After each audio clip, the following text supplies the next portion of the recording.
Hello, my name's Shane Hunter. I was recently in a news.com.au article where I spoke about how I used to be a member of the extreme left-wing group Antifa and how I'm no longer willing to use political violence and I believe in free speech and debate over violence. And MediaWatch recently did a segment just trying to discredit me and my claims, and which I thought was interesting. You know, like that's a fun day when the national broadcast service tries to say you're full of shit. You know, like Jesus Christ, I didn't realize what I had to say was so important, but evidently it is. In this video, I would like to respond to some of the points they bring up in an attempt to discredit what I have to say as having any value. And I would like to respond now to some of the points they raise in order to discredit me. So they bring up Antifa Sydney's Facebook page. Oh, did Shane Hunter in fact set up Antifa in Australia as he claimed? No, say his former colleagues, who took to Facebook to brand him delusional and warn. Our advice to the media would be to apply even the smallest grain of salt when reporting on fantastical claims. Antifa Sydney's opinion on this has a lot of gravity, according to Paul Barry and the team there at MediaWatch, which is interesting because earlier in that video they actually showed Antifa being violent and admitted that they were being violent. They showed a clip of them actually assaulting another journalist. But Antifa in Australia is perhaps most famous for attacking and being seen off by a light-footed Andrew Bolt.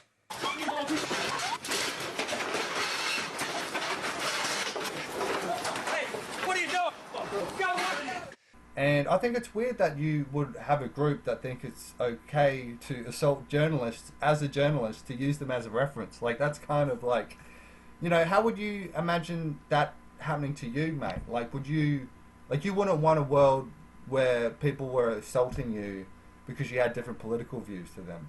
Hey,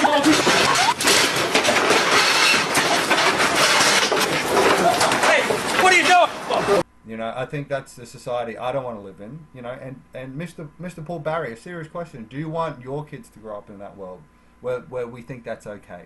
Another point they bring up is the headline, where it's hyperbolic and it says Antifa more dangerous than ISIS. So what happened is I had an hour phone conversation with someone over the phone for an hour, telling them about my experiences. And then what journalists do is they often sum up all that conversation into one article. More dangerous than ISIS. More dangerous than ISIS, who are responsible for this year's London Bridge attack, the terrible truck tragedy in Nice, and the Bataclan shooting in Paris. It was a scene of carnage. I'll spare you the details, but yes, bullets in heads, blood everywhere, dead people everywhere. Not to mention gruesome beheadings. Indeed, ISIS has carried out terror attacks in at least 30 countries and killed thousands of people. So the comparison is absurd. Marxism isn't very understood by the general public, okay? And Marxism has a lot of death counts, right? If I had to rate Marxism out of 10, I would give it a 200 million dead out of 10, okay? So I was talking about the dangers of Marxism, and that unlike ISIS, where the general public knows that ideology is wrong and stuff, there's a lot of people who don't seem to understand what Marxism is and how it's being taught at universities, and how it's also the philosophical underpinning for these Antifa people who are willing to be violent in the street. And if you want to know my thoughts on Marxism, I'll put up other videos where I talk about it, right? There's also a lot more talking about that in the actual news.com.au article, but they chose to, you know, pick certain things out. You know, but I think it is possible to argue that Marxism is more dangerous than ISIS. I mean, the death count of Marxism throughout history is pretty bad.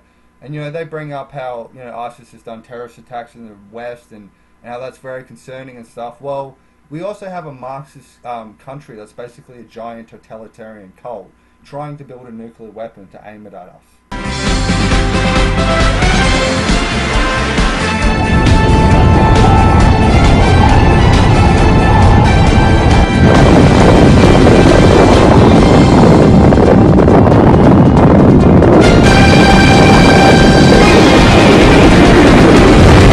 Dangerous than ISIS? Dangerous than ISIS? Right? Who also has all their citizens under slavery, where if they dissent, they're shot, and they have camps, and it's a nightmare. And we also know the history of the Soviet Union was this huge totalitarian empire that spread across the world. And I feel that Marxism has mutated and has made a return, and that sometimes people saying hyperbolic comments like Antifa is more dangerous than ISIS is just a gateway to a bigger conversation. The other point they bring up to discredit me is they get the strong, powerful words of some random professor I've never heard of. But we did, seeking comment from Antifa expert Dr. Troy Whitford, who told us the left-wing group was not on ASIO's terror list, and it was absurd to compare it with ISIS. Dr. Whitford also told us bluntly, I haven't read anything so bizarre in mainstream media in a long time.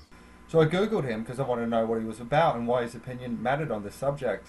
And turns out that he's a professor in the humanities and social studies. And, you know, I've heard a lot of things recently about how there's a lot of Marxist professors out there pushing their ideologies in universities. And, you know, when I saw that he worked in that field, I was like, And then I clicked on it and actually see he's written an article quite in favour of Antifa in the past. And I actually read his article and I was quite concerned because he seemed to be justifying a lot of the actions of Antifa. He said in the article that he wrote, Antifa is a product of progressive thought struggling against conservative or capitalist governments. Well, hang on a minute. So Antifa is a group that's struggling against the state and capitalism? I thought... So these are radical Marxists, okay? Antifa or militant progressives have always existed and flourished in democracies. It seems like he's a professor that might be sympathetic to the radical left wing, and that doesn't seem like very fair journalism to me. Hey, I got another question for Paul Barry. I was just wondering, man, like in university and stuff, like did they teach you to present in a really smug and condescending way so you can have a sort of quasi veneer of intellectualism? And is that taught to basically make it easier if you get away with not doing your actual job? Because it doesn't seem like you did it, mate. The fact that you've bothered to try and discredit me, I'm going to contact Andrew Bolt and I'm going to try to get onto his show and talk about how I used to be a member of the extremist group that attacked him for daring to have political opinions.